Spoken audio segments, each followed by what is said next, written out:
मैं उस वीडियो जो मेरे मन की बातें मैं कर रही थी उसकी मैं सेकंड पार्ट भी अपलोड कर रही हूँ, उसी को कंटिन्यू करते हुए।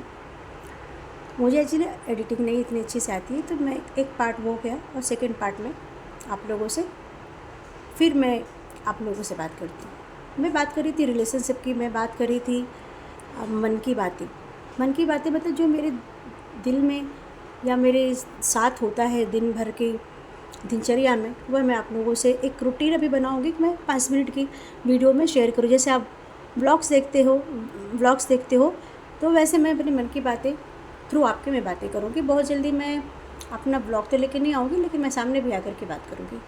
जो हमारे रिलेशनशिप में जो प्रॉब्लम होती है, जो हमारी सोशली प्रॉब्लम होती है, या आप मेरी जो दिनचर्या है मैं आप लोगों को शेयर करूँगी। कल का दिन बहुत दुखद था।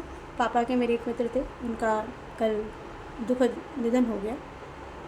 लेकिन जाते जाते ये मुझे लगा कि हम जब तक जीते रहते तो हाय मारी लगी रहती है। बस पैसे के पीछे भाग रहे हैं, इसके पीछे भाग रहे हैं, उसके पीछे भाग रहे हैं, लेकिन मन की शांति कहीं नहीं। जब इंसान आँख बंद करके सोता है, जब उनकी कल डेड बॉडी आई तो मुझे लगा हाँ देखो, शांति तो इसको कहते हैं। इतने आराम से सो रहे थे, शायद न उनको किसी के रोने की आवाज़ आ रही थी, न ही किसी की क्या बोलते हैं ना शोरगुल की आवाज़ आ रही थी, न उनको यह चिंता थी कि मुझे मैं कैसे सोया हूँ, कैसे क्या किस पोजीशन में पड़ा हूँ, मुझे ज़मीन पे क्यों लुटाया गया है, लोग मेरे बारे में क्या सोचेंगे, लोग मेरे बारे में क्या कहेंगे, या मैं जा रहा हूँ तो मेरे पीछे इन सब का क्या होगा। नहीं, बहुत ही शांति से उनकी बॉडी रखी हुई थी। मुझे लगता है शायद ये जो अवस्था होती ना, ये सबसे अच्छा अवस्था यही होती है कि शायद हम जब भगवान के पास फिर वापस चले जाते हैं, और भगवान करे पुनर्जन्म नहीं हो, भगवान की सेवा जहाँ हमें मिले, हमें बोलते ना मोक्ष मिले और भगवान के चरणों में हम रहें। अगर ऐसा पॉसिबल हो और भगवान ऐसा करे तो लगता है सबसे ज़िंदगी हमारा सफल हो जाएगा। सेकेंडरी, हम लोगों की बातें से बहुत ज़्यादा अफेक्ट होते हैं। मैं बहुत ज़्यादा अफेक्ट होती हूँ ओवर थिंकिंग करने का, मतलब मेरा नेचर है ओवर थिंकिंग का। मैं चाहती हूँ कि लोग ये सबसे ऊपर आए और देखें। हमें मानती हूँ कल वो चले गए अंकल जो थे, जिनका कल डेथ हो गया, तो मैं वही सोच रही थी कि हाँ हम लोग दिन भर भाग दौड़ करते रहते, पीछे यहाँ वहाँ घूमते रहते। खैर ये भी ज़रूरी है। आज के समय अगर पैसा नहीं हो, रहने के लिए घर नहीं हो या कोई चीज़, तो इतनी मुश्किल ज़िंदगी है। शायद इलाज कराने के लिए भी पैसे नहीं हो तो बहुत मुश्किल। कम से कम पैसे इतने तो होने चाहिए कि आदमी मनचाहा इलाज तो ले पाए, अदरवाइज़ मरते मरते तक इलाज भी नहीं करा पाता है।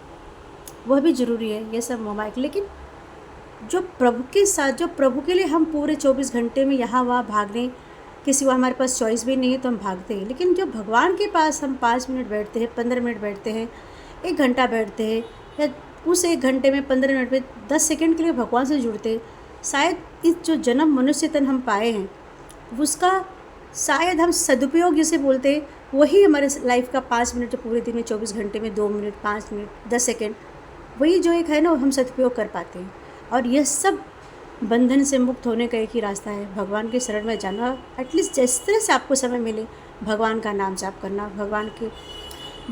भगवान के बारे में जो हो सके उनका पूजा पाठ करना। साथ ही साथ उनका पूजा पाठ के साथ आप अपने जीवन में ज़रूर किसी न किसी की इस तरह से मदद कीजिए जिससे वो एक आपको भगवान अगर जरिया बनाता है, किसी का आप मदद कर सकते हैं, ज़रूर आप कीजिए। वो चाहे आपकी बातों से हो, वह चाहे आपके पैसों से हो, वह चाहे आपकी सेवा से। मदद करने का मतलब सिर्फ यह नहीं होता कि आप किसी को पैसे रुपए दे दी तो आपने मदद कर लिया। बहुत बार हम पैसे रुपए नहीं दे पाते, फिर किसी की सेवा कर देते हैं। कोई इंसान बहुत दुखी, उससे 5 मिनट बातें कर लेते, जो वो सुख, जो वह आप एक तरह से भगवान आपको जरिया बनाता है उस इंसान से कनेक्ट करने का, वो सबसे, मुझे लगता है सबसे शुद्ध आत्मा से आप उन सेवा करते हो। चाहे वो मानसिक रूप से करो, चाहे आप बातों से करो, चाहे आप पैसे रुपए से करो, चाहे आप उनके तन की सेवा करो, उनकी अपने श्रद्धा जिस तरह से भी आप करते हो, वही जो समय होता है वो लोगों को मिलता है और अपना लगता है। और मुझे लगता है कि जो अपने होते हैं वो सबसे पहले धोखा देते हैं, अपने सबसे पहले धोखा भी देते हैं, और अपने जो होते हैं वो सबसे ज़्यादा करीब भी होते हैं। लेकिन जब समय पड़ता है तो सबसे पहले जो नज़रें चुराते हैं रिश्तों में, वो सिर्फ अपने ही होते हैं। सब जगह ऐसा नहीं होता, पर बहुत बार ऐसा देखा गया। अगर ऐसा नहीं होता तो लोग, अगर चलो मैं मानती हूँ किसी की बहू अच्छी नहीं, किसी का बेटा अच्छा नहीं, और किसी को वृद्धाश्रम में छोड़ दे, तो क्या भाई भी अच्छे नहीं होते, बहन भी अच्छी नहीं होती? और रिश्तेदार भी अच्छे नहीं होते, लेकिन कहीं ना कहीं कोई कमी हम में तो है, जिसकी वजह से हम अपने रिश्तों से भी कट रहे हैं और रिश्तेदार भी बहुत स्वार्थी होते चले जा रहे हैं। ये हर जगह है, बहुत नॉर्मल सी बात है।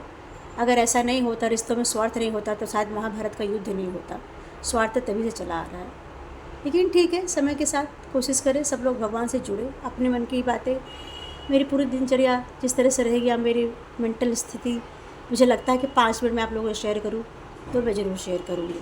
प्लीज़ आप लोग लाइक शेयर सब्सक्राइब कीजिए, और मेरी किसी भी बातों का बुरा मत मानिएगा और कोई मतलब मत निकालिएगा। ये मुझे जिस तरह से लगा मैंने आप लोगों को शेयर किया, जो मेरे दिल में आया। मैं डायरी में लिखती हूँ, तो मैंने सोचा क्यों नहीं मैं आप लोगों से कनेक्ट होकर के ये बातें शेयर कर सकती हूँ। शेयर करने से कुछ होगा तो नहीं, पर मुझे अच्छा लगता है और आप लोगों को अच्छा लगेगा, तो आप लाइक शेयर सब्सक्राइब करना। अगर आप सुनना चाहते हैं मेरे मन की बातें, तो मुझे प्लीज़ कमेंट करना, और कोई क्वेश्चन भी मुझसे करना चाहते हैं तो प्लीज़ कमेंट सेक्शन में आप क्वेश्चन कीजिए। अगर मैं हेल्प कर पाऊँगी आपकी किसी क्वेश्चन का आंसर देने में, तो मैं कोशिश करूँगी। अपने आप को बहुत सौभाग्यशाली समझूंगी कि आपके किसी क्वेश्चन का आंसर या किसी तरीके से आप लोगों को काम में आए। धन्यवाद। राधे राधे।